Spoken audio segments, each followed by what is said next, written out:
¿Alguna vez te has sentido que tu familia no es tu familia? Eso le pasó a Xóchitl, y cuando se puso a indagar, se topó con la verdad más oscura que puedas imaginar.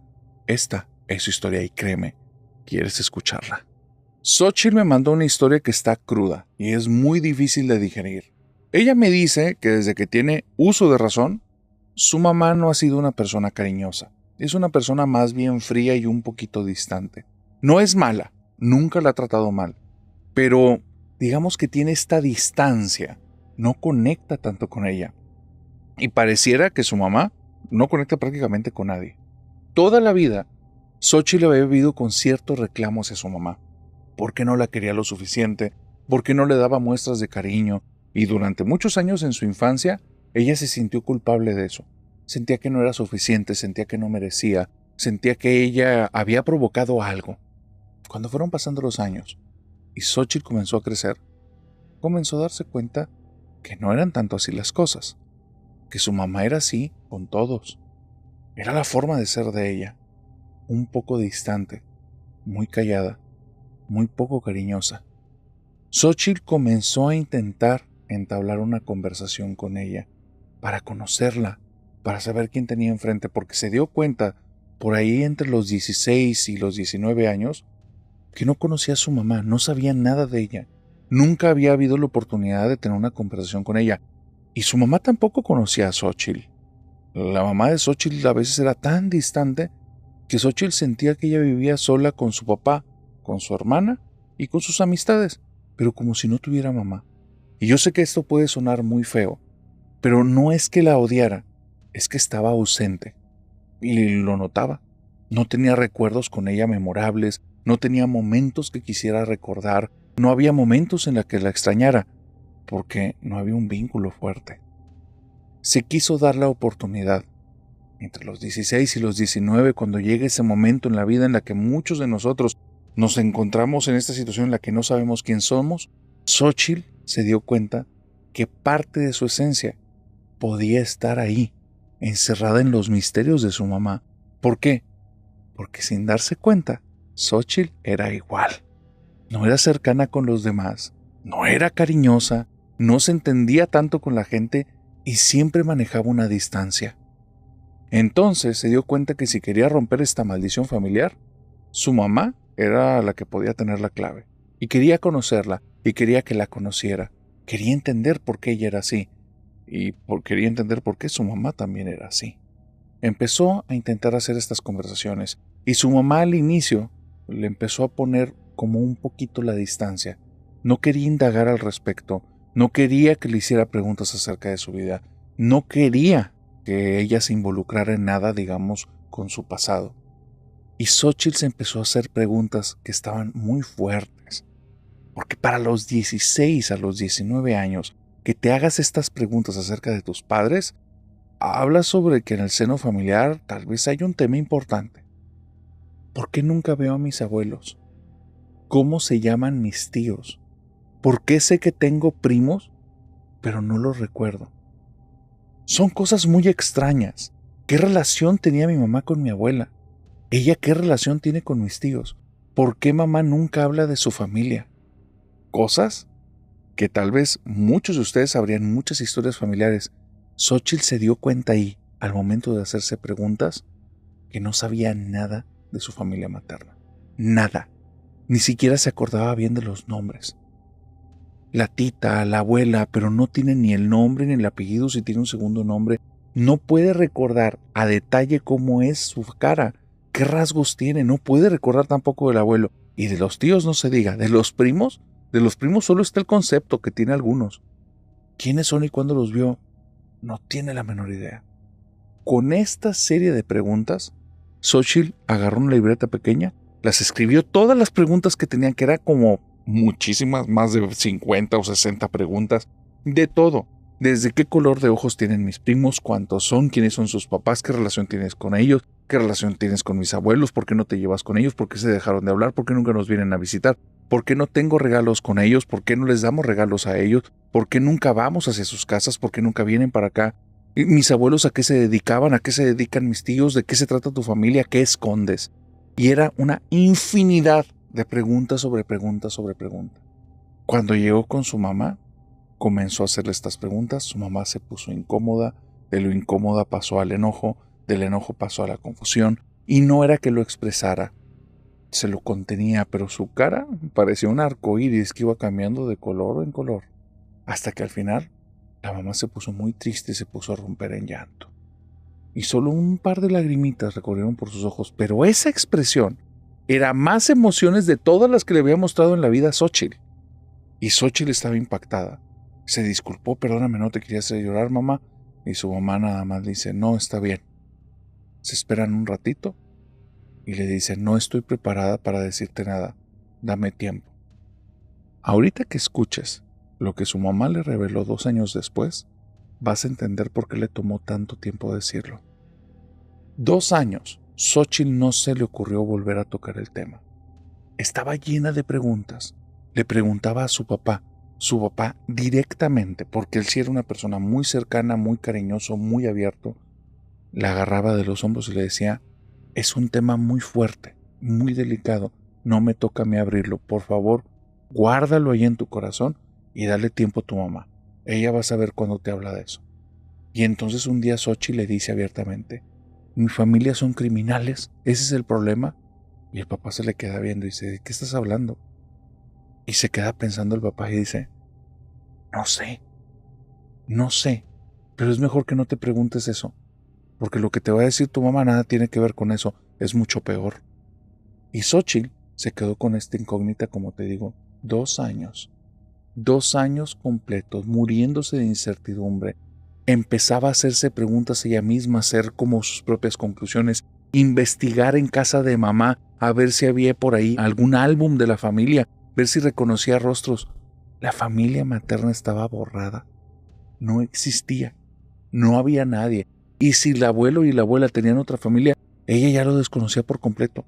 Vuelvo a decir, no se acuerda ni de los rostros de nadie. No sabe cuándo fue la última vez que los vio. 2 años después. Un día, la mamá y el papá están ausentes toda la mañana, parte de la tarde. Dejan una nota, vamos a estar ocupados fuera de casa, por favor, encárguense ustedes. Así permanece ese día. Al día siguiente ven a mamá y a papá porque llegaron de madrugada. Y ahora sí, cuando Xóchitl los ve, les pregunta ¿qué pasó? Y la mamá, más tranquila, le dice, ahora sí te puedo contar lo que me preguntaste de la familia. Ya se murió tu abuelita. Y Xóchitl recibe eso como un balde de agua fría. ¿Qué demonios está pasando aquí? ¿Con quién vivo? ¿Cómo que ya me puedes hablar de esto porque se murió mi abuela?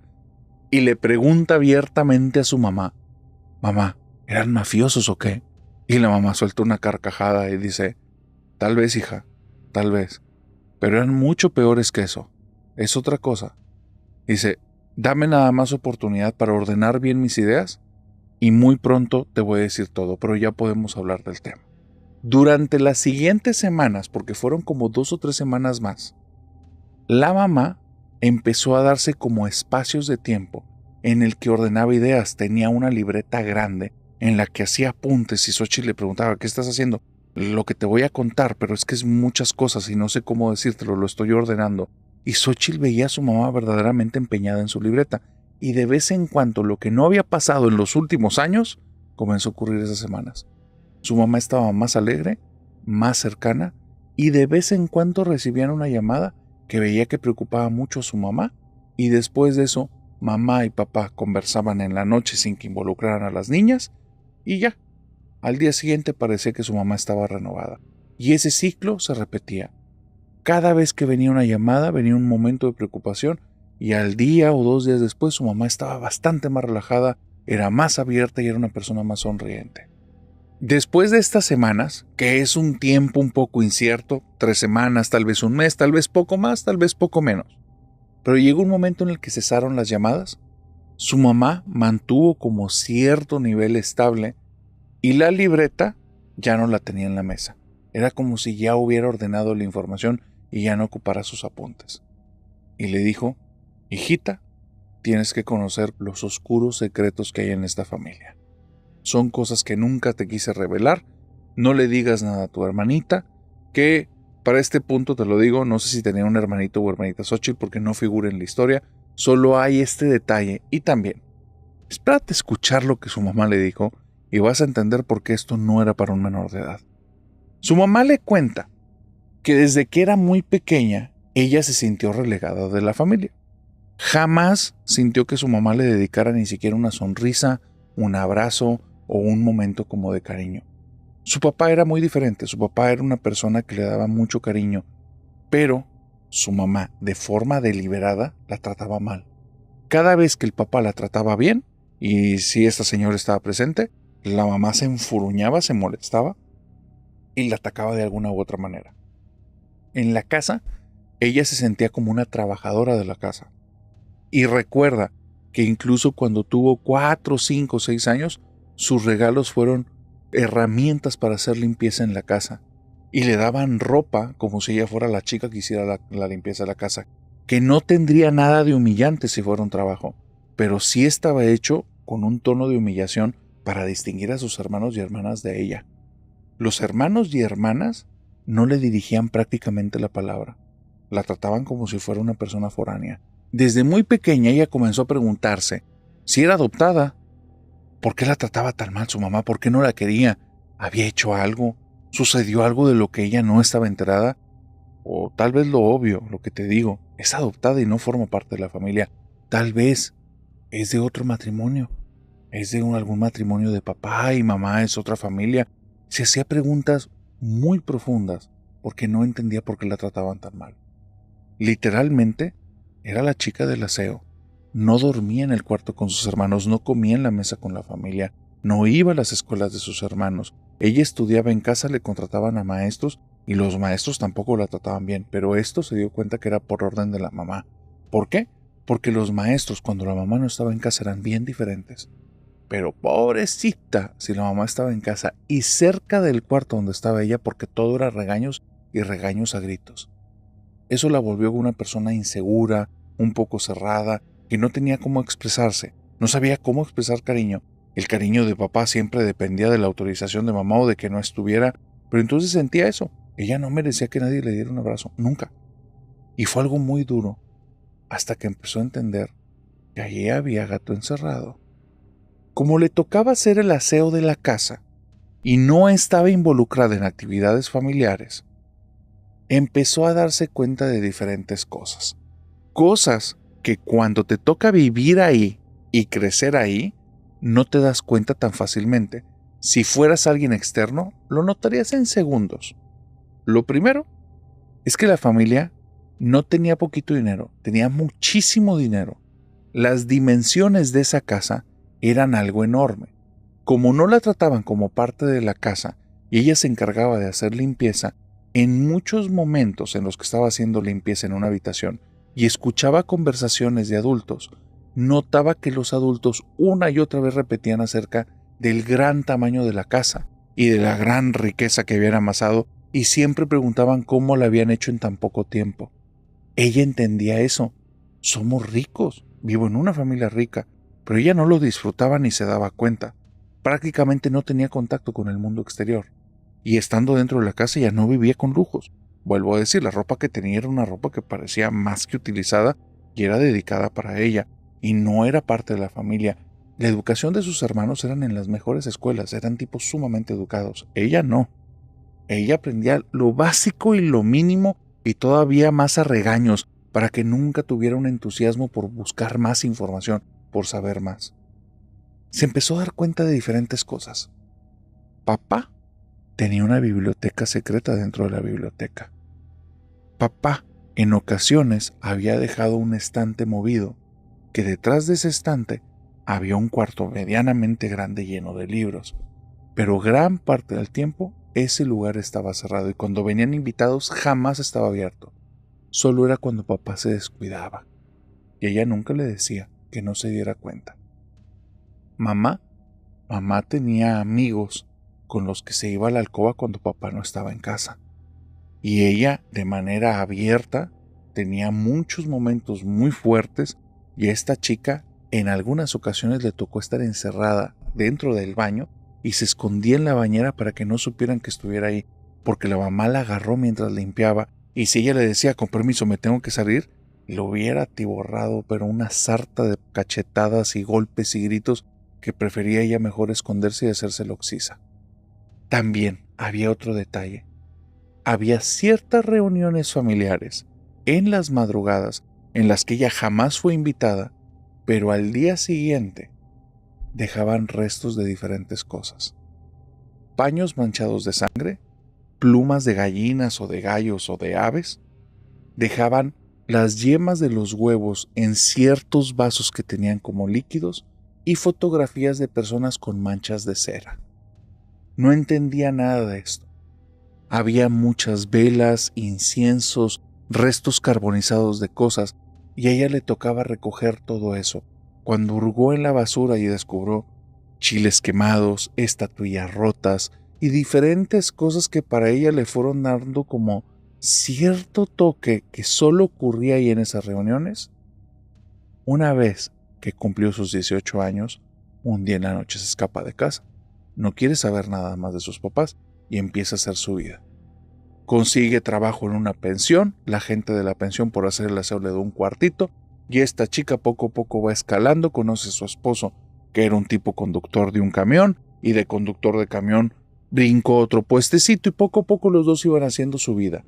Vivían en una casita que era medianita porque los dos eran personas exageradamente trabajadoras y dedicadas. Y después de eso, cuando tuvieron niñas, ellos se decidieron a que les iban a dar un buen futuro. El tema es que en ese ínter, en todo este tiempo, ella no quería tener contacto con esa familia.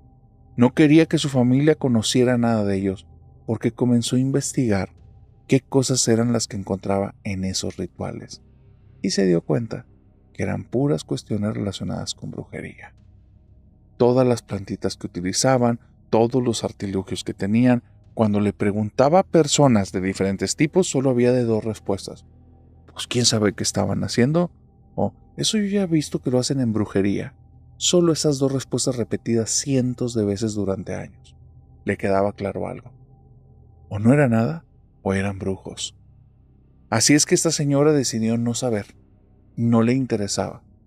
El día en el que fallece mamá, ella sintió un alivio tremendo antes de que le llegara la noticia. El tema es que ese día le avisaron que su mamá había fallecido y le dijeron que por favor fuera al velorio. El velorio iba a ser en casa, que la necesitaban ahí. Ella le pidió a su esposo que fueran, pero que iban a ir en guardia. No le tenía ni cariño ni confianza a su familia. Solo iba a ir ahí porque era una mujer con principios, iba a presentar sus últimos respetos y quería dejar ya todo. Era parte de su cierre. Pero dice que en el momento en el que pisó la casa de estar en una temperatura medianamente alta, bajó estrepitosamente la temperatura, se volvió tremendamente helado el lugar, las personas que estaban ahí comenzaron a sentir el frío y exhalaban vaho. De repente las ventanas del segundo piso comenzaron a abrirse y a cerrarse dando golpeteos por todas partes, escucharon murmullos de personas que no estaban en el lugar y entonces todos los hermanos le dijeron a ella: es que mamá desde hace mucho quería que vinieras a visitarla. Y ella les dijo: ella no es mi mamá y ustedes no son mis hermanos y yo nada más vengo aquí a despedirme. Y todos se le quedaron viendo con una manera como con miedo y decían: no, es que te tenemos que pedir un favor, a mí no me van a pedir nada. Y de ustedes no quiero volver a saber nada nunca. Pero es que mamá te dejó algunas cosas, de ella no quiero recibir nada y de ustedes menos. Yo no los conozco y no sé quiénes son. Y tenía que venir aquí simplemente para que lo supieran, no me vuelvan a molestar. Y la señora se dio media vuelta y se fue. No necesito ir a ver ningún ataúd ni ver ninguna persona. Esas personas que estaban ahí nunca la habían tratado ni siquiera como un ser humano. La habían siempre hecho a un lado y siempre la hacían sentir menos. Entonces estar ahí, verlos directamente a los ojos y siendo una adulta, ponerles el alto y decirles sus verdades a cada uno, era la cosa más satisfactoria que te puedas imaginar. Venía en el carro llorando y sonriendo y riéndose y llorando otra vez. Era un choque de emociones. Se olvidó por completo de la caída de temperatura, de las voces y de todos los ruidos que pasaban en el segundo piso. No le importaron. Era nada a comparación de haberles dicho en su cara que se fueran al carajo. El tema es que cuando regresó a su casa, a los pocos días recibió una llamada. Y era uno de sus hermanos, diciendo, por favor, ven, te necesitamos, nos quiere llevar a todos, tú eres el ancla, por favor, sálvanos. Ella colgaba la llamada. Se sentía en la noche turbada porque se ponía a darle vueltas si los iba a ayudar o no, y hablando con su esposo, él nada más le decía, no hagas nada, no son buenos contigo y no quieren algo bueno para ti, no hagas nada. En la mañana siguiente amanecía más tranquila. Pero pasaban unos días y recibía la llamada y era otro de sus hermanos, muchísimo más aterrado. Juan está muy mal, se puso muy enfermo, por favor ven a ayudarnos, nos quiere llevar a todos. Hermano por hermano, perdieron toda la fortuna, cayeron enfermos todos, y ella ya no le interesa saber en qué terminaron, si se los llevó o no. Lo que le quería decir a Xóchitl, y con esto terminó, hija, nunca te quise hablar con ellos, porque ellos no son tu familia. Tu familia somos nosotros a partir de aquí. De mi lado no hay nadie. ¿Qué crees que era lo que hacía la familia? ¿A qué se refería con eso de que ella era su ancla?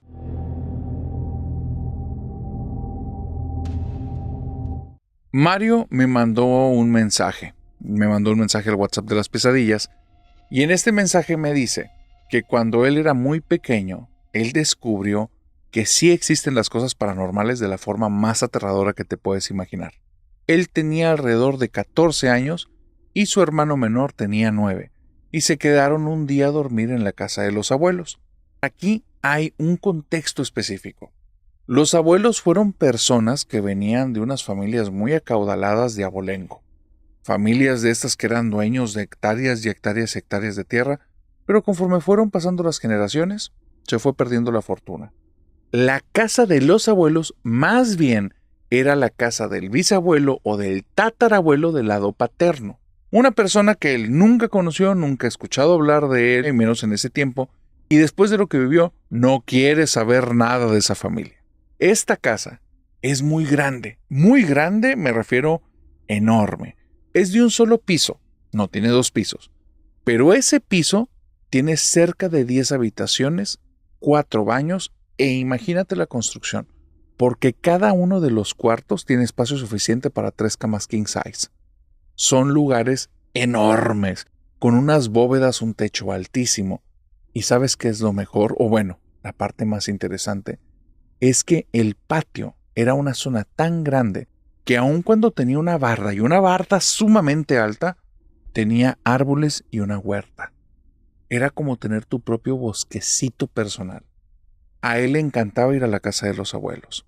Y en compañía de su hermanito, desde hace mucho tiempo que les insistían a sus papás que les compraran una tienda de campaña para poder acampar ahí. Nunca quisieron, no les gustaba la idea. ¿Por qué? No tiene la menor idea él. Pero hubo un momento en el que los abuelos y los papás tenían que asistir a una boda de un familiar. Y ellos, que ya no eran unos niños pequeñitos, tenían la oportunidad de quedarse ahí. Si se quedaban en la casa de papá y mamá, podían correr más riesgo. La casa era mucho más pequeña, había tal vez algún vecino que les fuera a tocar la puerta y ellos les iban a abrir y podían correr más riesgos. En la casa de los abuelos, ni siquiera alcanzan las perillas de las puertas para poder abrir ninguna. Son casas estas antiguas, tienen truco para abrirse las puertas. Entonces se sentían más seguros.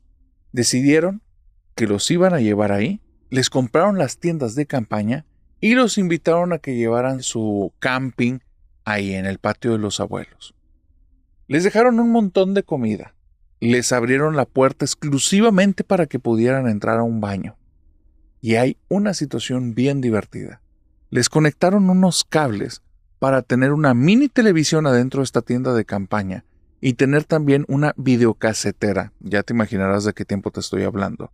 Pero son estas cajas en las que tú ponías un videocassette, conocido también como VHS, que tenía una cinta magnética. Estábamos hablando de un rectángulo más o menos de unos 22 centímetros de largo, 5 centímetros de ancho y también un poquito como de fondo, serían alrededor de unos 15 centímetros. Tú metías esas cajitas y te ponían alguna película. Les dieron un montón de cajas porque se guardaban en cajas cada una de estas cintas y adentro de cada caja había desde las caricaturas que les gustaban, películas que en algún momento les divirtieron y cositas así. Entonces, los dos muchachos estaban fascinados. La tienda de campaña era una maravilla. Cabían los dos y otros dos amiguitos de ellos y otras dos personas más de mediana edad.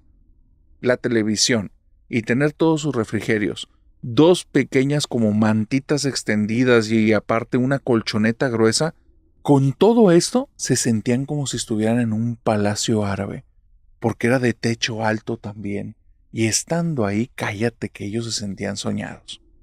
En varias ocasiones pusieron películas, estaban los dos platicando, riendo, jugando, peleándose porque ya eran muchas horas juntos, así es que de repente hacían como pausas, se salían corriendo de la tienda de campaña, se metían en la casa directamente al baño, que era la única puerta que estaba abierta, y se regresaban. Pero para la tercera o cuarta vez que regresaron, se dieron cuenta que algo en el patio estaba diferente. Mario se comienza a dar cuenta que cerca de los árboles hay algo que tal vez siempre ha estado ahí, pero él no se había dado cuenta. Unas estatuas como de gnomitos, unos gnomos, unos duendes, estos barbones que tienen un gorrito, más o menos de estos te estoy hablando. Entonces, comenzó a ver estas estatuas, y de repente, la segunda o tercera vez que fue al baño, al momento de regresar, él está casi seguro que estaban un poquito más cerca de la tienda, y no eran una ni eran dos, eran más de 10 estatuas que estaban distribuidas en el patio, y por más que hace memoria, no se acuerda. No se acuerda haberlas visto nunca. Pero bueno, el abuelo y la abuela también les gustan las decoraciones y puede ser que hayan comprado esas estatuas tan feas. Al final no le importa. Y es un muchacho que aun cuando ya tiene sus 14 años, no deja de ser un muchacho y en ese momento está él encantado con dormir en el patio, no está pensando en historias de terror y más bien está teniendo como estos momentos con su hermano en los que son agridulces por los pleitos y por las risas y todo eso. Van a la mitad de alguna de sus películas favoritas porque él se mete rápido a la tienda de campaña y cuando llega se lleva la peor de la situación. Su hermano está absolutamente dormido y lo peor es que está roncando. Cuando está roncando, lo pone de malas al instante. Él lo mueve y lo levanta y le dice, estás roncando. Y el otro, ya, déjame dormir. El problema es que al momento de roncar, le impide escuchar la televisión. No puede escucharla, no puede dejar de prestarle atención en el ronquido. Así es que lo vuelve a intentar, vuelve a escuchar el programa que estaba viendo, y el muchachito comienza a roncar y lo vuelve a despertar y dice, deja de roncar. Y empieza un pleito entre los hermanos que terminan casi a golpes. Al punto que con una patada empujaron el televisor, se cae para atrás y ya no prendió esa cosa. Los dos están bien tristes allá atrás porque ya no hay nada que hacer. No hay forma de meterse a más habitaciones de la casa. La casa de los abuelos toda está cerrada, solo pueden entrar al baño. Y muy rápido se tornó eso ya muy aburrido. No hay nada que hacer ahí. Ya comer por comer, ya comieron suficiente, ya no hay nada que platicar. Los dos están un poquito resentidos. Así es que uno agarra su colcha gruesa y el otro agarra como un par de sábanas y se van a los extremos de esta casa de campaña. Cierran por dentro muy bien y se quedan bien dormidos. ¿Qué hora era? ¿Quién sabe? Lo que se acuerdan, y se acuerdan perfectamente. En este caso hablemos de Mario, de lo que él recuerda. Recuerda que comenzó a escuchar algo muy raro, como si un plástico se estuviera rompiendo de poquito en poquito, como el sonido que hacen las bolsas de los supermercados cuando se empiezan a desfondar lentamente, que traen mucho peso y suena como si se estuviera estirando el plástico poco a poco y sabes que se va a romper y se va a caer todo. Entonces él está escuchando eso, se le hace raro, abre los ojos, mueve la cabeza y ve que de su lado se ven como una mano alargada que tiene unas uñas muy largas. Él no ve la mano completa, ve una silueta porque está pegadita a la tienda de campaña y es una de las uñas la que está pegada a la tienda y está bajando lentamente hacia abajo. Lo que está escuchando es una garra que está rompiendo la tienda de campaña de poquito en poquito. Se queda tan asustado que quiere voltear al otro lado, despertar a su hermano y ver qué hacer.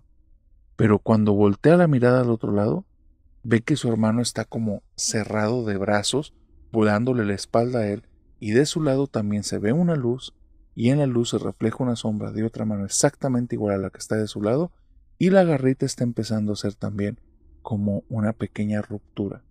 Después de eso, comienza a sentir tanto miedo que empieza a temblarle el cuerpo, le dan muchas ganas de ir al baño y no sabe qué hacer.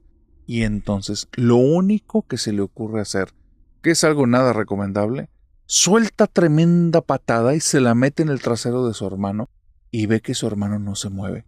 Entonces se asusta.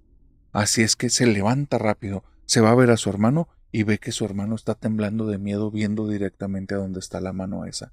Entonces él se da cuenta ahí que tiene que hacer el papel del hermano mayor, no le queda de otra. Y no se siente una persona valiente, pero siente que su hermanito está muerto de miedo y es su responsabilidad. Así es que lo único que se le ocurre es un recuerdo que tiene de su abuelo espantando gatos, que comenzó a aplaudir y decir ¡Ey, ey, ey, ey! Y empieza a hacer eso Mario, como un tonto, porque es lo único que le vino a la cabeza. Y empieza a aplaudir adentro de la tienda de campaña y comienza a decir ¡Ey, ey, ey, ey, ey! Y de repente ve cómo las manos se detienen, cómo las garras dejan de hacer presión en la tienda de campaña, se alejan, no hay más sombras, y entonces le tiemblan tanto los pies que se cae sentado en las colchas y su hermano dice, también los viste, también los viste. Y él dice, ¿cómo que los viste? ¿Cómo? O sea, ¿son más de uno? Y dice, son muchos, son muchos. Y escuchan afuera y se empiezan a escuchar muchas pequeñas pisaditas que se están moviendo por todo el patio, por todos lados. Se acercan a los árboles, vienen corriendo de los árboles hacia la tienda de campaña y empieza a hacer tantos los sonidos que Mario cierra mejor los ojos, abraza a su hermanito, se hacen los dos como una covachita, como se pegan demasiado y empiezan a escuchar como si muchas manitas comenzaran a golpear el plástico de la tienda. Pero así un montón de ruido, ya no lo están rasguñando, le están pegando, pa, pa, pa, pa, pa, pa, pa, pa, y pasos por aquí por allá, y entonces Mario tiene mucho miedo y empieza a llorar. Aunque es el mayor ahí, comienza a llorar y a llorar y a llorar y a llorar y a llorar, y entonces suena que un auto, como que viene llegando a la casa, se estaciona, se apaga el motor, y entonces todos los pasitos se alejan de la tienda de campaña, deja de haber ese ruido de las manos y suenan puras risas de niños en el patio. Cuando se abre la puerta de la casa, Mario no lo piensa dos veces, agarra al hermanito de la mano, se sorbe todas las lágrimas que tiene, se limpia la cara y dice, vámonos. Abren la puerta, van corriendo y lo que se topa es algo que lo deja helado. Cuando abre la puerta de el cobertizo de esta tienda de campaña, todas las estatuas estaban ahora justo de frente a la puerta, pegada a los árboles, una pegada al lado del otro. ¿Quién las acomodó? ¿Por qué están ahí? Y está seguro que el gesto de las estatuas cambió. Ahora tienen sonrisas y colmillos. Antes tenían las bocas cerradas y una barba les cubría la rayita hasta la línea de los labios. Se va corriendo dentro de la casa. Y va a tardar mucho tiempo en poderle explicar a sus papás qué demonios fue lo que vivieron esa noche. Y van a pasar muchos años más, entendiendo por qué sus papás no le creyeron nada. Pero Mario desde ese día tiene algo muy claro. Lo paranormal sí existe y le fue y le tocó a la puerta de su tienda de campaña. ¿Qué crees que eran esas estatuas? ¿Duendes o algo peor?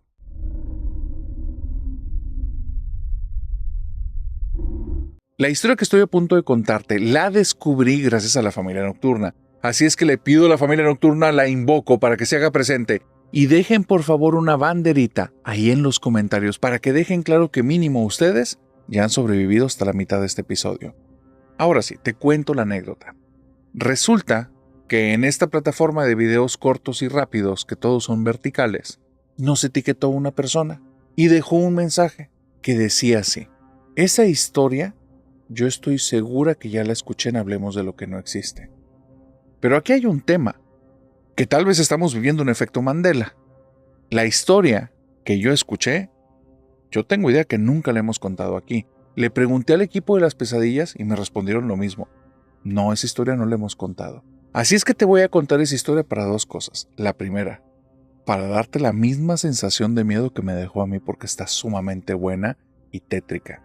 La segunda, para saber si esto no se había contado en el canal o si verdaderamente estamos siendo víctimas de un efecto Mandela. Hay una chica norteamericana que ella está narrando historias de terror. No recuerdo ahorita el nombre, te lo debo, porque te digo que me etiquetaron en su historia. Y contó esto que alguien le hizo llegar. Resulta que hay una familia. Papá, mamá y un muchachito. Este muchachito, este niño, tiene menos de 11 años. Es un chamaquito, una personita muy pequeñita. Y es un sujetillo que tiene toda una personalidad.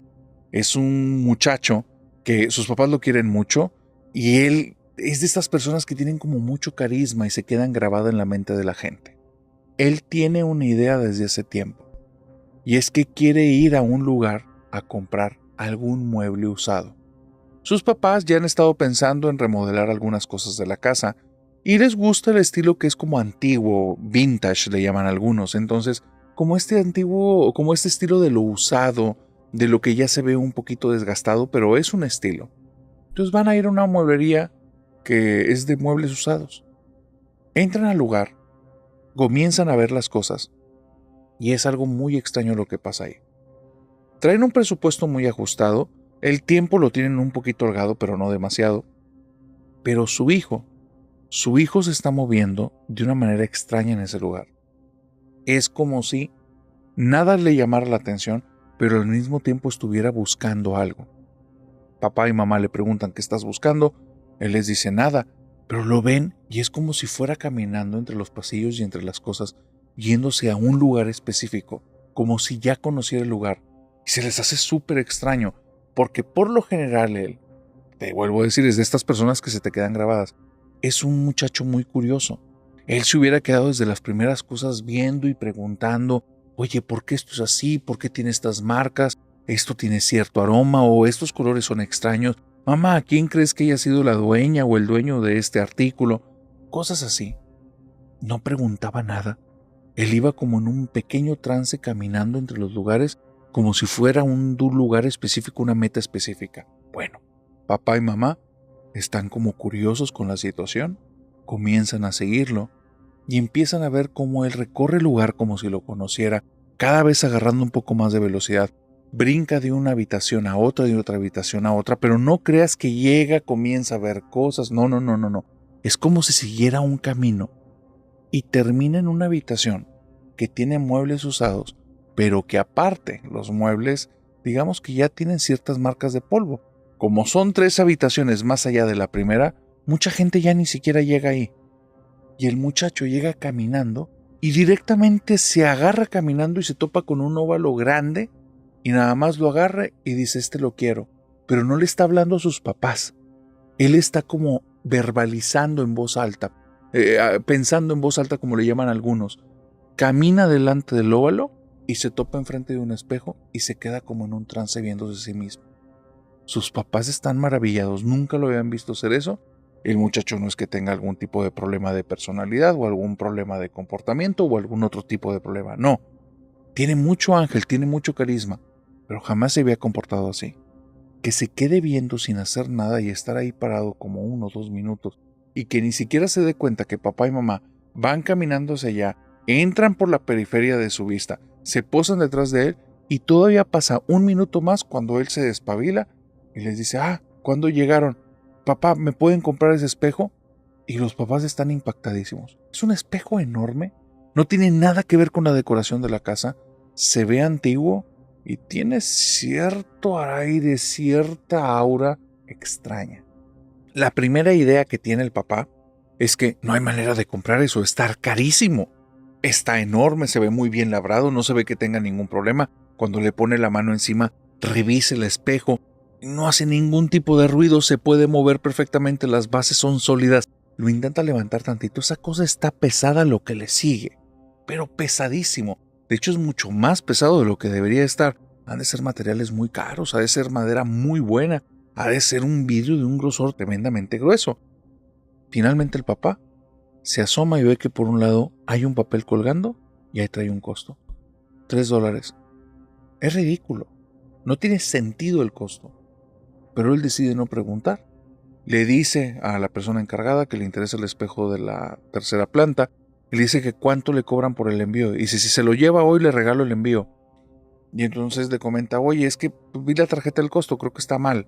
$3. Sí, en eso lo estamos vendiendo y yo le pago el envío. Dice, pero es que sí vivimos muy lejos, mejor dime el costo porque no quiero que lleguen allá y me vayan a hacer un cobro bueno. La persona le dice, no señor, que se vaya ya ese espejo, tiene mucho tiempo aquí y yo ya quiero que se vaya. Bueno, El día de suerte, se lo llevan. El espejo llega ese mismo día en la tarde. No se esperaron ni siquiera 24 horas. El espejo ya estaba en la casa y a partir de ahí, este muchacho empieza a comportarse de una manera muy rara. Le pide a su mamá que el espejo lo dejen en su habitación, pero no cabe ahí. Tienen un cuarto, un walk-in closet, esos lugares en los que te puedes cambiar y es prácticamente una habitación dedicada a eso. En esa habitación va a ir el espejo. Bueno, el muchacho hace su pequeño berrinche, pero después lo acepta y a partir de ese día empieza a hacer cosas bien extrañas.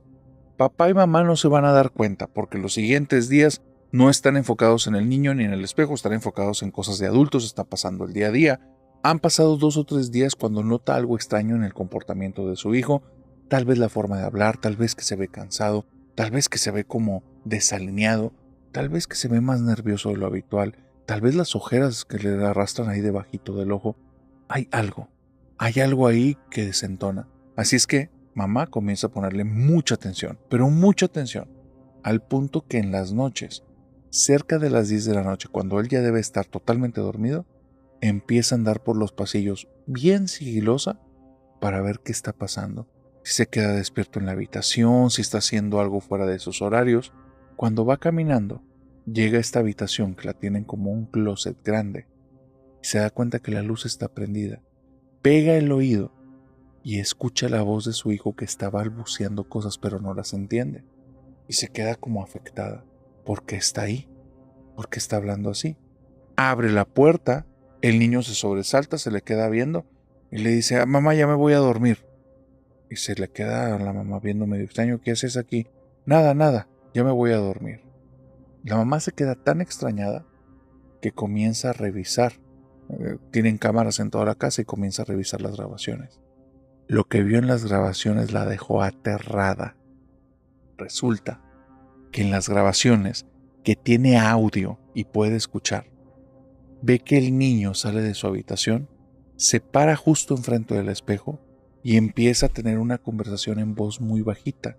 Está hablando y está moviendo las manos, no a la altura del rostro, como abajo, como si eso lo ayudara a que la voz estuviera bajita. Bueno, la mamá está segura que suena ahí algo raro, como un aire, como un sonido repetitivo. Así es que le sube todo el volumen y le sube todo el volumen al aparato donde lo está viendo. O sea, el volumen de la cinta al máximo, el volumen del aparato al máximo. Y empieza a escuchar que hay una segunda voz. Y la segunda voz no parece de un niño, parece de una niña. No es la voz de su hijo. Cuando el niño se calla y tiene los labios pegados, la otra voz empieza a hablar. Es lo que ella entendía como un susurro, como un aire, como un sonido repetitivo. Era la voz de alguien más. Y lo que la dejó helada es lo que dice el niño: no me quiero ir contigo. No me obligues a meterme ahí. No me obligues a irme contigo. Yo no quiero vivir ahí. Me das miedo. Cuando la mamá escuchó esto, no esperó ni 2 segundos. Le habla al marido porque en ese momento está en el trabajo. Le dice que necesita que esté en la casa ya. Le muestra la cinta. El esposo se queda aterradísimo y decide que al día siguiente sí o sí se lleva ese espejo de la casa. No lo puede tener ahí. Cuando llega al lugar a devolverlo, la persona de ahí de los muebles usados le dice: no, ya es de usted, yo esa cosa no la quiero. Y entonces este hombre se dio cuenta que por eso tenía ese costo, porque quería deshacerse de él, porque sabía que algo tenía dentro. La familia finalmente pudieron deshacerse del espejo, pero no quisieron contar cómo. ¿Qué crees que era lo que habitaba dentro del espejo?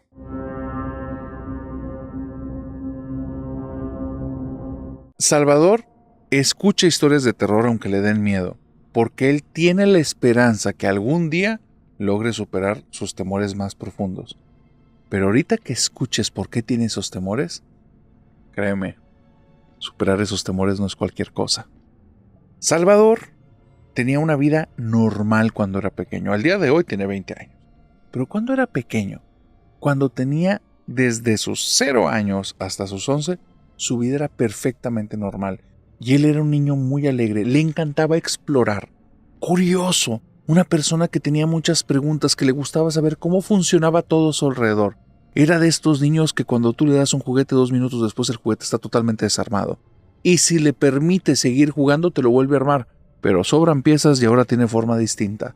Salvador le encantaba estar como en sus alrededores. Las cortinas las quitaba de su lugar si tenía oportunidad y teniéndolas en el piso empezaba a ver si las podía amarrar de diferente manera. No había nudo alguno en la casa que se le interpusiera a Salvador, porque tenía la paciencia, pero la paciencia más grande que te imagines. Horas podía estar con el mini nudo, con la puntita de las uñas buscando deshacerlo, y después lo veía repitiendo una y otra vez hasta que pudiera imitar el nudo. Era bueno deshaciéndolos, era pésimo haciendo nudos.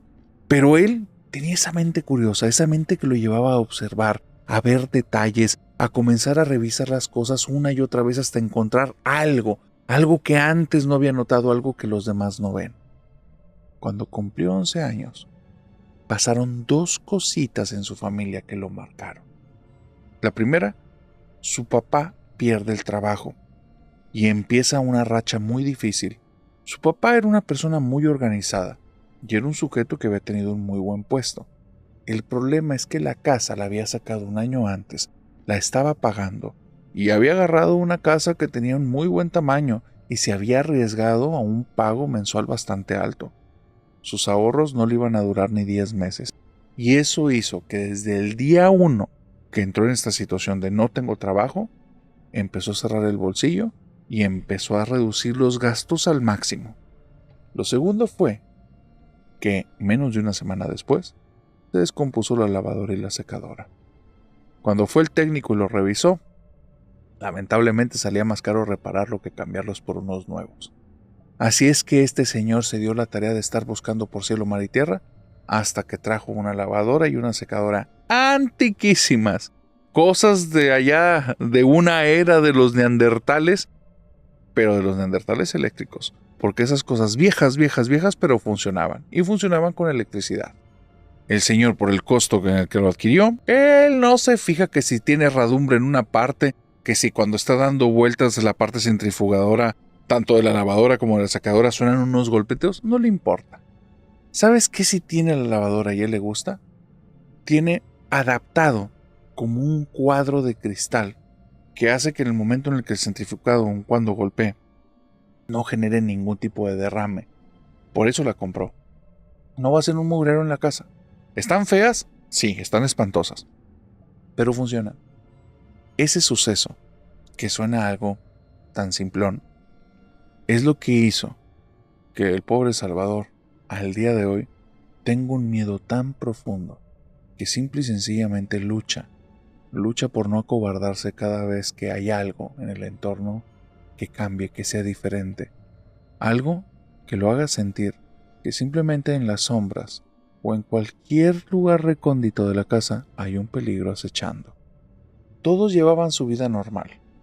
El papá de Salvador estaba enfrascado totalmente en la búsqueda de empleo.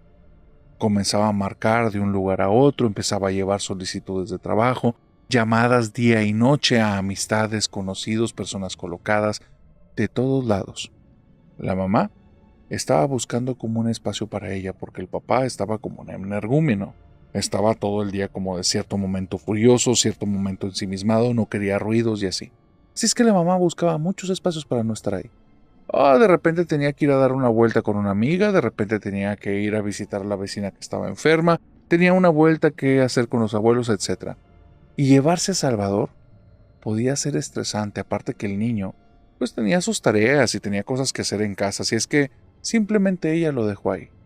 En este contexto, en esa casa en la que apenas tienen un año, que es una casa bastante grande, en la que el papá está ensimismado y no quiere que lo molesten, Salvador empieza a encontrar unas cosas muy extrañas en la casa, cosas que se repiten, cosas que parece que nadie más ve. Lo primero es en el comedor, unas huellas de pies, unos pies que estaban mojados, y hay huellas a lo largo del comedor. Así es que él se imagina a su mamá regresando y culpándolo a él mismo, aunque las huellas son las huellas de un adulto y no coinciden con las de él. Sabe que mamá no es tan observadora, así es que corre rápidamente por un trapeador y comienza a trapear. Papá tal vez salió de la alcoba, salió de su baño y comenzó a andar en la casa mientras está con estos pensamientos porque últimamente anda medio descontrolado. Tal vez es eso, porque no fui yo, o tal vez mamá salió del baño porque dejó algo en la lavandería y algo así tuvo que haber sido, piensa Salvador. Pero entonces, cuando va siguiendo estos pasos y los va limpiando, de repente se dan cuenta que llevan una dirección hacia la habitación de él. Y los pasos están ahí, caminan en círculo y vuelven a salir. ¿Sabes cuál es el problema? Justo cuando entró, los pasos ahí terminaban. Ahora que sale, los pasos continúan. Y eso, cuando lo vio, lo dejó con muchas preguntas en la cabeza. Una parte de su cabeza hace que no le ponga atención. Esto está fascinante, esto está interesante. Hay que ver de dónde vienen estos pasos. Pero también está pensando, te lo imaginaste, no lo viste bien. Ahí estaban, no hay otra explicación. Al día siguiente, mamá no está, papá está enfrascado en sus cosas, él está en su habitación. Y ahora no hay unas huellas descalzas, unos pasos hechos con un poco de agua. No, hay el sonido de unos pasos, de pies que están pegándose al suelo, y se escucha la piel que poco a poco se empieza a despegar, como si hubiera estado pegada con algún tipo como de pegamento, y suena donde se está despegando poco a poco, un pequeño golpe al final y otra caída al piso. Se pega lentamente, se empieza a despegar lentamente, otra vez se levanta y una caída al piso.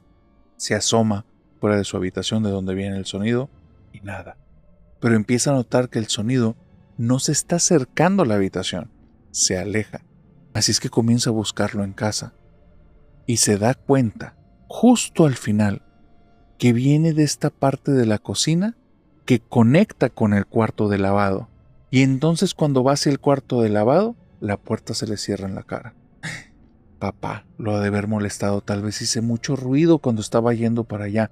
Entonces nada más se le pega a la puerta y dice, perdón papá. Y del otro lado de la habitación, su papá le dice desde el comedor, ¿por qué Salvador? ¿Perdón de qué? ¿Qué hiciste? Y entonces Salvador voltea para el otro lado y dice, no, de nada papá. Papá, ¿dónde está mamá? No sé, salió desde temprano. Ok papá. Y se va a su habitación, ahora con más preguntas. No quiere molestar a su papá, no le quiere decir nada a mamá, pero hay algo en la casa. Hay algo y él ya lo percibió. Salvador empieza a buscar, quiere respuestas, quiere saber qué es lo que está ahí. Sabe que la última vez que lo escuchó, iba hacia la lavandería. Sabe que dejó unas huellas mojadas. Sabe que anda descalzo. Lo que no sabe es qué es.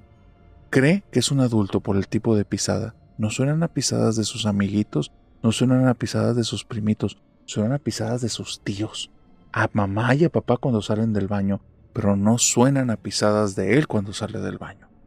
Así es que está buscando qué es lo que puede hacer, cómo puede identificar, cómo lo va a descubrir.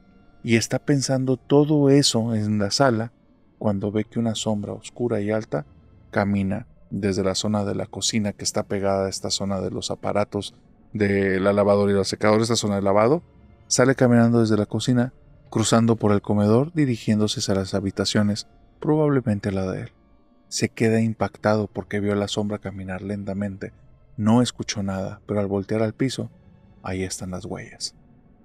Está asustado. No sabe qué hacer. Pero ahora las huellas las sigue en reversa. ¿De dónde vienen? Y se da cuenta que vienen justo las primeras frente a la lavadora. Ahí es donde están pasando las cosas. Algo tiene que ver este lugar. Así es que al día siguiente, desde temprano, llega a la zona de lavado, se sienta en una sillita justo enfrente de la lavadora y estando ahí, comienza a escuchar este sonido del centrifugado. Pa, pa, pa, pa, pa, el golpeteo que hace cada vez que ponen las cosas a lavarse. Pero ¿sabes cuál es el problema? La lavadora está apagada. Y empieza a hacer memoria. Todos los días ha estado sonando ese golpeteo y mamá no ha estado lavando ropa. Papá está muy enfrascado para poner atención a eso, pero Salvador lo tiene en la mente, lo tiene fresco. Así es que va a la lavadora y se asoma y está el lugar totalmente vacío, salvo por unas huellas de unas manos que se pegan en el instante en el que se asoma y se empieza a levantar la tapa. Salvador tiene que aguantar el grito, sale corriendo de ahí y a partir de ese momento, esa seguridad, esa necesidad de explorar, se la llevó el muerto, porque Salvador se convirtió en una persona totalmente insegura y ahora se refugia. Se refugia porque sabe que en esos lugares de la casa, sabe que en esas cosas nuevas o antiguas, sabe que en esos pequeños cambios puede estar acechando la muerte. Cuéntame en los comentarios qué crees que era lo que ocurría con ese aparato, por qué ocurrían estas cosas en casa de Salvador.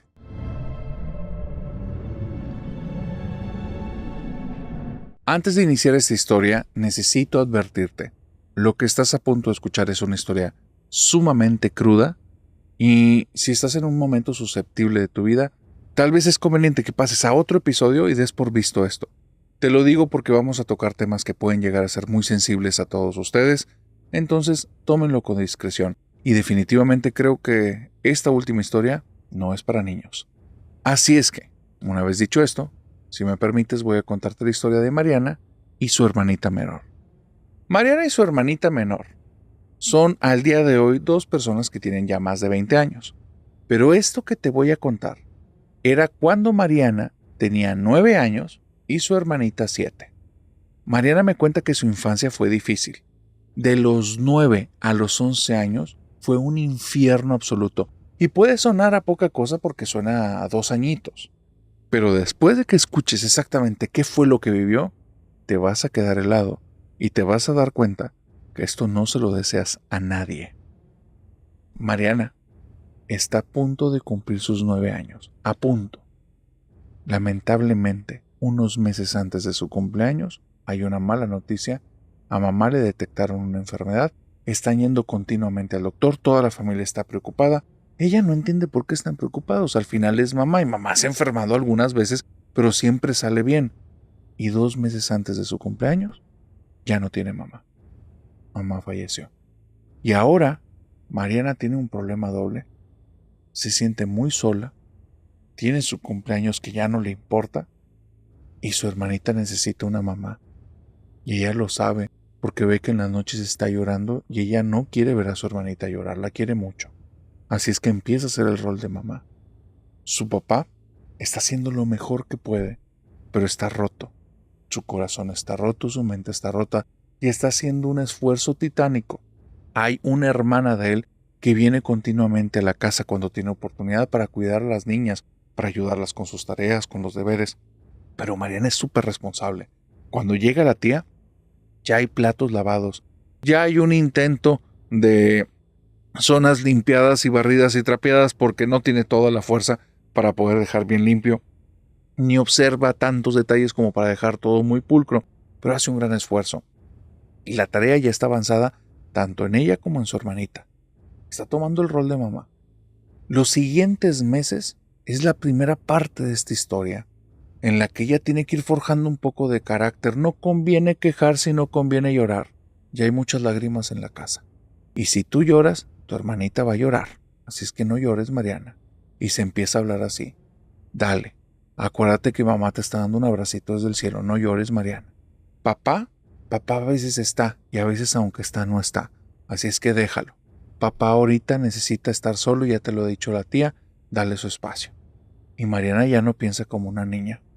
Ese año, cuando se supone que debió haber cumplido 9, en esos meses cumplió 9, 10, 11, 12, 13, 14 y 15 años, porque tuvo que madurar rápido y ya. Hay algo que tiene Mariana, tal vez es su carácter, tal vez es su esencia, tal vez es el ángel que tiene y heredado de mamá, porque entiende rápido las situaciones y es una niña que está muy viva, muy atenta. ¿Sabes algo? Tiene un temple de fierro, tiene un temple de acero, tiene un carácter que no lo rompes. Y no te lo estoy diciendo por esto que te acabo de contar. Lo malo está a punto de iniciar. Pasan unos meses y papá comienza a comportarse de manera diferente, más ausente de lo normal, pero ya no está ausente triste, está como ausente ensimismado, ausente pensativo.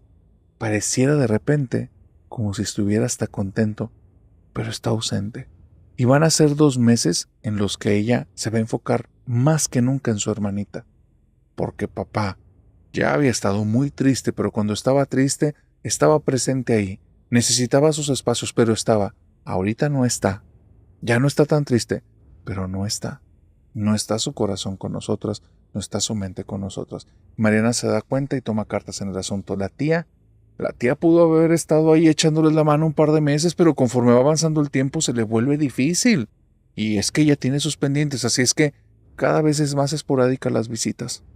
Mariana nunca se va a quejar y le va a estar eternamente agradecida. Al día de hoy le sigue agradeciendo a esa tía que fue la persona que más ayuda les presentó en ese momento. Y es ahí donde aparece María, la novia del papá.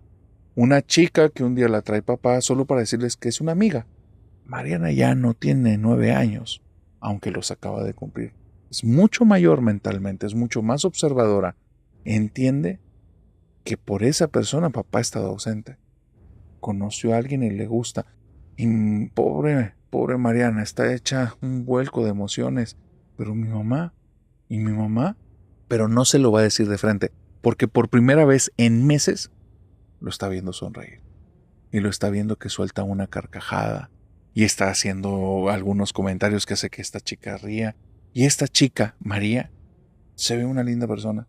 Se ve una persona amable, alegre, linda, agradable. Van a pasar otros mesecitos más. 1, 2, tal vez 3. Y ella en esos 3 meses ha visto cómo María viene cada vez más seguido. Ya para el tercer mes, ya es obvio que no es una amiga de papá, es algo más, porque se tienen agarrados de las manos mucho tiempo, en ocasiones se dan besitos, besitos que solo le daba mamá. Y Mariana no quiere decir nada, no quiere involucrarse. Aparte María, en el tiempo que está, mínimo le sonríe y a veces se despide de ellas con un beso, a veces.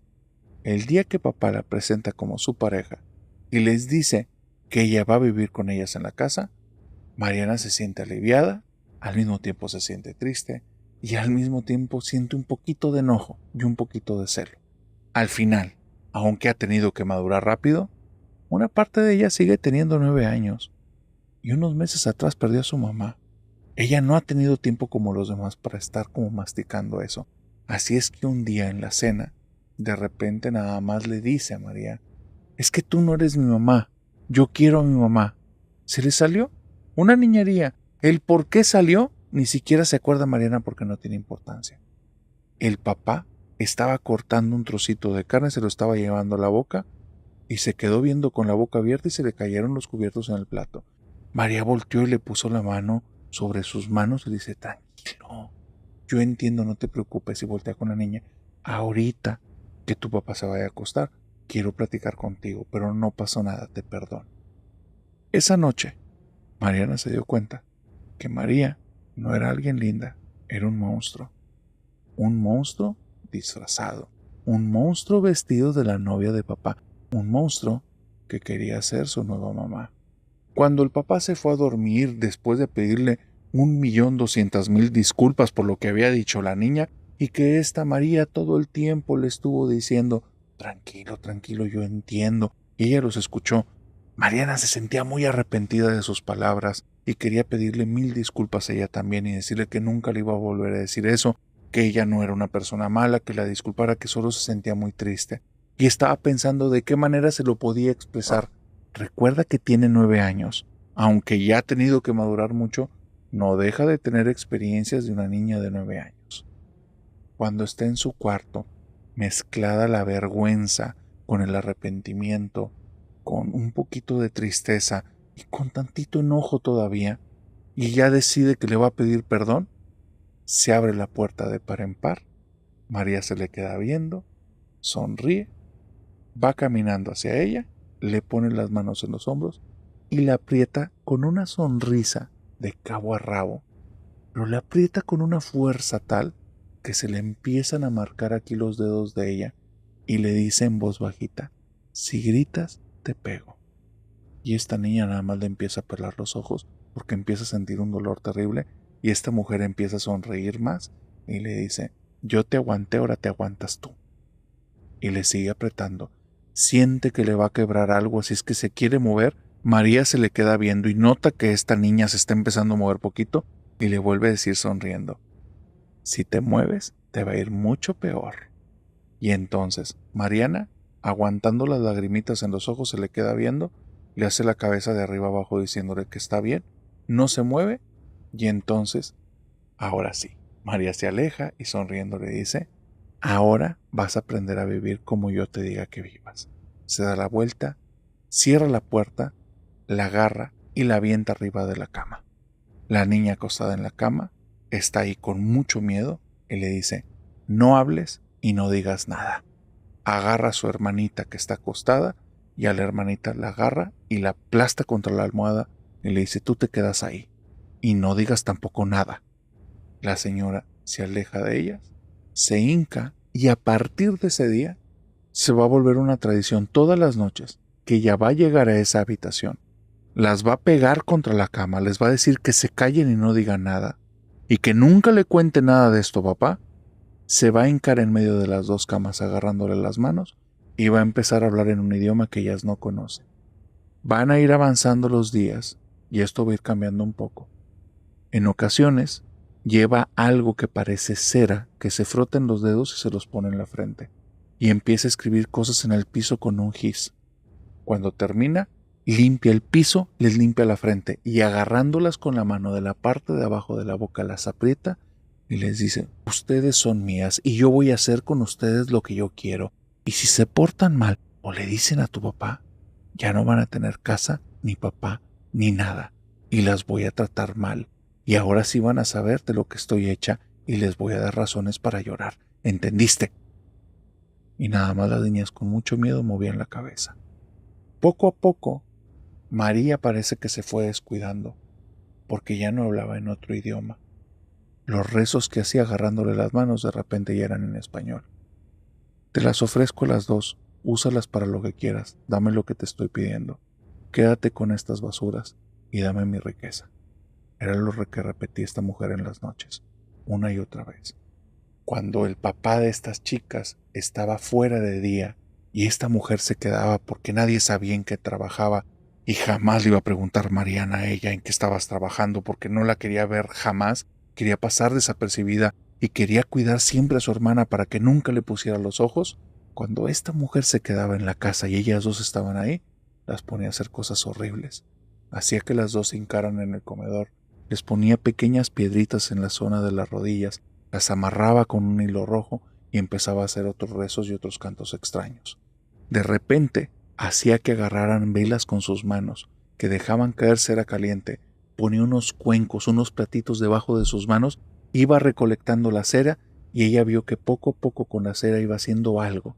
Después de unas semanas, vio que tenía unas figuras como de unas niñas, que tenía una a cada lado de ellas, debajo de ellas una foto de cada una, y en las noches ahora cuando rezaba, prendía esas ceras con la forma de ellas y les atravesaba unas pequeñas agujas, en zonas en las que ella se daba cuenta que si en la vida real le estuviera haciendo eso, le dolería mucho.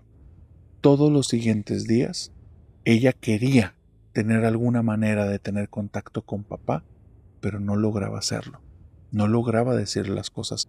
Papá no es que fuera otra persona, pero es que estaba perdidamente enamorado. Hasta que un día en la cena le dijo, papá, por favor, no dejes que ella esté aquí, nos está tratando muy feo. Y María nada más le sonrió a ella, le sonrió a su hermanita y con su papá le dijo, tranquilo, yo entiendo que es un proceso. Si tú quieres que me vaya de la casa, me voy en este instante. Yo los voy a respetar porque ustedes son familia. Y el papá se volvió una furia. El señor golpeó la mesa. ¿Cómo se te ocurre todo lo que ha estado haciendo María por nosotros? ¿Se te ocurre actuar así? ¿Se te ocurre decir esas cosas tan hirientes? Mariana es la primera vez que se acuerda que se rompe en mil pedacitos y empieza a llorar ahí. Ya no aguanta y solo agarra a su hermanita y se la lleva y se encierra en su cuarto. Tiene que pegar las dos camas a la puerta para que esa noche no se vaya a meter ahí María, porque les va a hacer daño. Después de lo que habló en la mesa, les va a ir mal. Si ya las ha bofeteado, si ya les ha quemado colillas de cigarros en la espalda, si ya les ha hecho mil y un cosas, esa noche verdaderamente las va a tratar mal. ¿Sabes qué es lo peor? Que cada vez que les hace daño, no quedan marcas. No entiende cómo, porque ya le ha llegado a cortar en medio de los dedos, y en medio de los dedos al día siguiente no hay ninguna huella ni ningún rastro que le haya hecho daño. ¿Qué es lo que hace esa mujer? No sabe, pero no tiene pruebas. No puede ir con su papá y decirle, ve estos moretones, porque no hay nada. Pero el dolor deja huellas muy profundas. Y Mariana la están destrozando poco a poco. Pero como te digo, Mariana tiene temple de acero. Pero por ahí hay este viejo adagio que dice, no hay mal que dure 100 años, ni idiota que lo soporte, porque Mariana comienza a buscar la manera, quiere buscar la forma en la que alguien la ayude, quiere tener contacto con su tía, pero tiene meses que no se presenta en la casa, quiere decirle a su papá y empieza a escribir unas cartas que las mete debajo de su almohada. Dentro de todo el relleno de la almohada hay unas hojitas ahí en las que están escritas todas las cosas que Mariana le quiere decir a papá y espera, por favor, que María nunca las encuentre, porque si las encuentra todo va a estar muy mal. Pero algo raro pasa. Tal vez la providencia, tal vez Dios, tal vez la Virgen o algún ángel, porque Marián, durante todo este sufrimiento, durante todo este calvario, hacía que ella y su hermanita, después de que María las visitaba en la noche y hacía esas torturas espantosas, se ponía junto con su hermana a rezar y decía, por favor, si alguien me está escuchando ahí, ayúdenos, necesitamos ayuda, rescátanos, mamá, por favor, rescátanos. Mamá, no nos dejes aquí, nos está haciendo mucho daño. Mamá, por favor, abrázanos, ayúdanos. Tal vez alguien las escuchó en esos rezos, porque de repente empieza a escuchar un día que su papá está vuelto una furia y le está gritando 1001 cosas espantosas a María y le está diciendo que se largue, que ya sabe quién es y que si no se va en este instante, las cosas van a ir mal para ella. Y esta chica, esta niña, solo escucha algo que la dejó muy mal.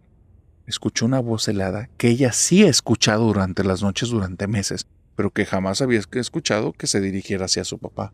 Y esta voz helada, falta de todo sentimiento, una voz cruel, le dijo a su papá, pues si sabes quién soy, entonces mejor ándate con cuidado. Y escuchó que la puerta se cerró. Seguida de eso, el papá viene a la habitación de Mariana y de su hermana, les da un abrazo, comienza a llorar como si fuera un niño pequeñito, les pide perdón y perdón y perdón y perdón y perdón, y al día siguiente en la mañana, sin explicaciones, él ya tiene maletas hechas y comienza a decirles que por favor metan todo en esto y trae unas cajas de cartón grandes, metan todo lo que tienen todo, si algo se les queda ya no vamos a venir por él. Y ella recuerda que el siguiente año es un año muy difícil porque estuvieron viviendo de casa en casa y no podían permanecer más de 2 o 3 meses.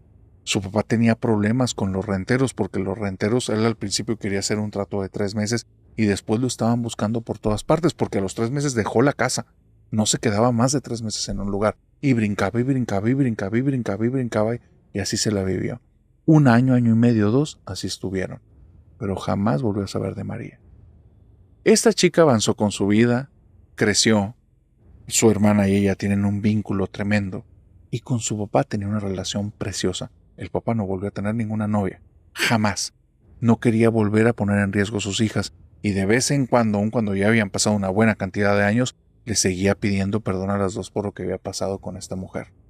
Pero entonces, esta chica comienza a escuchar un podcast que le gusta, un podcast que habla de historias de terror, un podcast en el que un sujeto con camisas extrañas, con lentes y sombreros y gorras empieza a narrar historias que le mandan y entonces escucha una frase que a ella le empieza a impactar.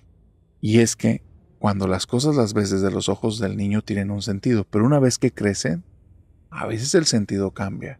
Y empieza a escuchar que muchas personas de la audiencia, cuando crecieron, hicieron preguntas en la familia y al escuchar las respuestas se sorprendieron. Tomó el valor y decidió que tenía que ir con papá a preguntarle, a ver, explícame por qué mandaste a volar a esa mujer, por qué nos fuimos de esa casa, por qué estuvimos dando vuelta 3 meses. Y el papá se lo respondió de una manera muy cortita, muy concisa y fue más aterrador de todo lo que había vivido antes. Su papá le cuenta esto que estoy a punto de decirte, que escucha con atención porque es lo más fuerte que me han contado en el canal. Cuenta el papá que él no tenía ninguna sospecha de María, que al contrario estaba muy molesta por la actitud de Mariana. Había sido una niña que dijo algo muy hiriente con esta chica que las había tratado muy bien y con esta chica que le gustaba mucho y que lo estaba ayudando a sobrellevar la pérdida de su esposa. Y estando ensimismado, un día se quedó justo afuera de la casa, con las llaves en la mano, y entonces una vecina que conoce desde hace mucho tiempo Salió de su casa, es una señora ya mayor, una señora cerca de 65, 70 años, se acerca con él, lo saluda y le dice: vecino, por favor acompáñame a la casa, regáleme 10 minutos. Y él se quiere disculpar y decirle que no, que trae ahorita muchas cosas en la cabeza y que trae pendientes. Dice: cuando la vecina me agarra de las muñecas y me apretó con fuerzas y me dijo: tus niñas están en peligro, por favor, acompáñame a la casa, necesito hablar contigo. Y entonces dice: me puse helado, no entendí a qué venía esto o qué había observado ella, pero necesitaba hablar con ella. Y me fui a su casa. Y ella me contó que ella vive soltera y que ella es una persona que intenta siempre no tener mucho contacto con los demás, pero que no siempre fue así. 50 años atrás más o menos, cuando estaba a punto de cumplir entre sus 11 y 12 años, de repente su mamá enfermó y falleció. Entonces su papá no se reponía de la pérdida. Al tiempo, a los meses, conoció a una mujer de la cual se enamoró perdidamente, una mujer que se volvió parte de la familia, y cada vez que estaba su papá ahí, era un amor, era una dulzura, pero cuando él se iba era una bestia. En las noches, cuando su papá no estaba, ella se metía en la habitación en la que estaba ella y su hermano menor. A veces los amarraba con un hilo rojo, se ponía a escribir cosas en el piso y empezaba a hablar en idiomas que ya no entendía.